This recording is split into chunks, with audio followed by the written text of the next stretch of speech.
Partners for good. Does that mean we're married together, or does it mean that we're supposed to be good partners? The world is full of challenges, challenges that we haven't even begun to understand. But what makes us different than any other time in history? I can tell you, we can't see the future, but we can see what the future is going to look like. Once upon a time, a 6-year-old boy, his name was Evan, was bitten by a fly. He got very sick shortly thereafter. He got something which in the late 60s, early 70s was called encephalitis, and in most cases turned out to be terminal.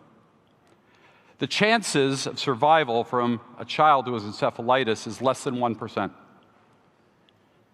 That child, within a week, brain had swollen, had gone into a coma, and the prospect of that child ever recovering was slim to none.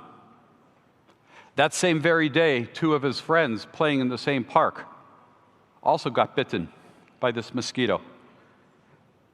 Both those children died within 3 days. Evan stayed in a coma 6-7 months. And one day he awoke from his coma. He couldn't speak a word. He had no coordination. The doctor said that he would never walk, never talk. He would never have coordination.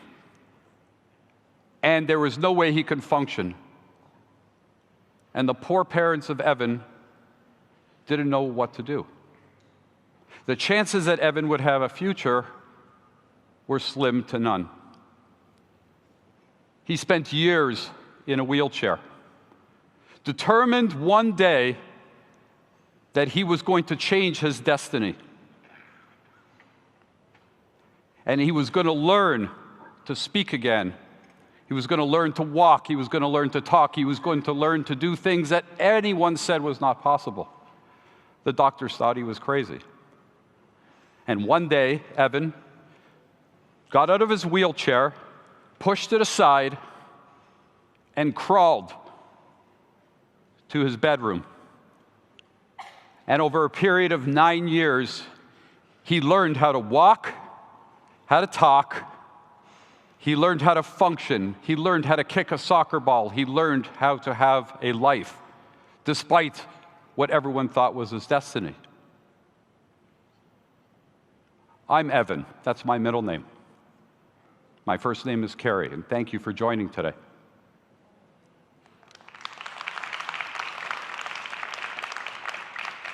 I imagine a world that I feel blessed to live in every day because I know what it's like, the prospect of seeing that maybe I won't be here tomorrow. And I've dedicated my life to helping those who need power, those who don't have the benefit of having the electricity that we see here today, to making a difference in humanity so that women in Africa can go home at night after the sunset and not worry about being assaulted. That a mother can give birth and it doesn't have to be with a cell phone flashlight. That a child could read a book at night and actually become educated.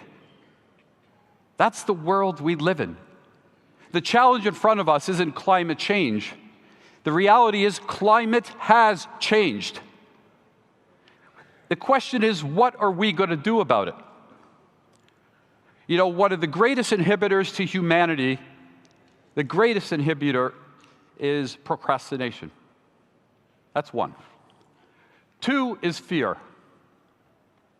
But let's imagine a world where with all the technology that we have today, that we have the ability to change our future. We're not sitting in wheelchairs. We have eyes, we have ears, we see the changes that are happening around the world. We have an opportunity today to make a difference for the generations to come. But how? If you think about it, all we have to do is use technologies that are already there in front of us. Imagine I told you that in this beautiful country called India, roughly 35,000 villages don't have power. They just don't have power. The definition of a village in India with power is a village that has one house that has an incandescent light bulb out of 35. That village is considered powered. I consider that a travesty. The UNDP forecasts by 2050, 750 million people in Africa won't have power. We're in 2020. We've got to do better. The technology exists today. I'm going to prove it to you. The technology exists today to change the course of humanity. It's just the willingness and the desire to actually use it. And I will tell you that that technology not only can change the path of humanity, but can enrich humanity in ways that we haven't even thought possible. All this energy, attention, and money that we're spending on trying to fix a climate for the future generations doesn't need to happen if we just use the technologies that are there today in front of us. To ask someone to shut their lights off at night to save energy, that's something easy to ask. But what do you ask a child in India to do his part? He doesn't even know what electricity looks like. So, what's the solution? I believe it's the greatest gift given by whoever it is that you believe in, by the universe. It's called the sun. Been around billions of years. It is the greatest gift to humanity. The challenge has been, how do you harness the sun that it works for 24 hours a day? Because let's face it, power is almost like a drug. Once you have it, you can't live without it. I'll give you an example. Imagine not having internet for 2 or 3 days. What would you do with your time? Most people don't know what that's like. So power is a quintessential part of humanity. In fact, when Maslow said the hierarchy of needs should be food, safety, and shelter, he's wrong. I would argue that if you have power, you can cook, you can heat when it's cold, you can air condition when it's warm, you can have medical care, you can have the ability to have children in school air conditioned, you can have clean, potable drinking water. I'm going to share with you 3 technologies. One, I will show you a video. And I will tell you that these 3 technologies exist today, are commercial today, that deploying them would change humanity. 1, satellite technology that exists today that can identify anywhere in the world using magnetic resonance and frequency where there is water, right down to 1 square meter at 99% accuracy. It can determine if it's potable, if it's saline, or if it's brackish. That gives us the power now to give water to people who are thirsty in countries where they don't have water. But you need power to pull that water out of the ground. Solar pumps, they exist. But how do you power those solar pumps? Solar panels. Solar panels can power cities. But then there's the ever-elusive piece.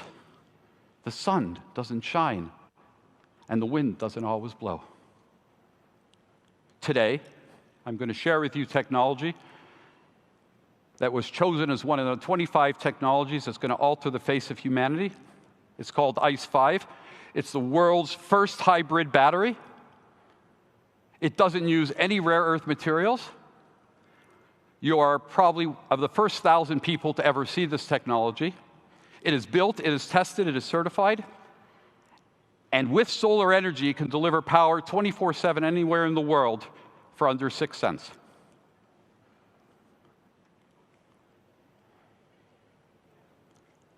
Maybe a little help from AV. There. Imagine a world where everyone has access to power. Imagine a world where twilight wouldn't mark the end of day for hundreds of millions of families worldwide. Imagine a world where children can play outside at night and read. Imagine a world where women can feel safe going out at night. Power is the most quintessential and fundamental part of life. Power enables economies to grow and electrifies technologies in remote worldwide areas. Power is the basic need of any school, home, or shelter. Power is at the heart of human connectivity. Advancements in technology have resulted in driving efficiencies in renewable energies such as wind and solar power, today making it cost competitive with other forms of fossil fuel generation. However, renewable energy by its very nature is intermittent, as the wind doesn't always blow and the sun doesn't always shine. Building high-voltage transmission lines necessary to carry fossil fuel generation in developing countries is, in our lifetime, nothing short of a fairy tale. We now know there is a better way through renewable energy connected to a battery. But what battery would permit renewable energy to be cost-competitive, generating power to large cities 24/7? Imagine a battery that is designed around the basic principles of electricity. Imagine a battery that can be remotely controlled by existing satellites in space. Imagine in the late 1800s the technology that enables this battery was discovered. Imagine a battery that releases its power through the incorporation of components that have been used in power generation for over a century. Imagine a battery with artificial intelligence fused with a cutting-edge power management system. Imagine a hybrid battery that has the life of 40 years and can be charged and discharged in under a second. Imagine a battery that uses none of the rare earth materials that are getting more and more difficult to obtain. Imagine a battery whose components and enabling technology is certified in 130 countries worldwide. Imagine a battery with an advanced power management system that can provide 1 gigawatt of power 24/7 and simply requires 2 standard 40-foot shipping containers. The imagination ends here. Power is power.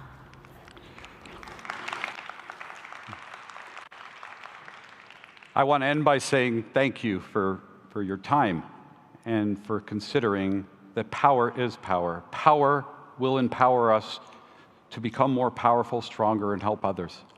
It's the power of our intellect and the education of our youth that gives the promise for humanity for tomorrow.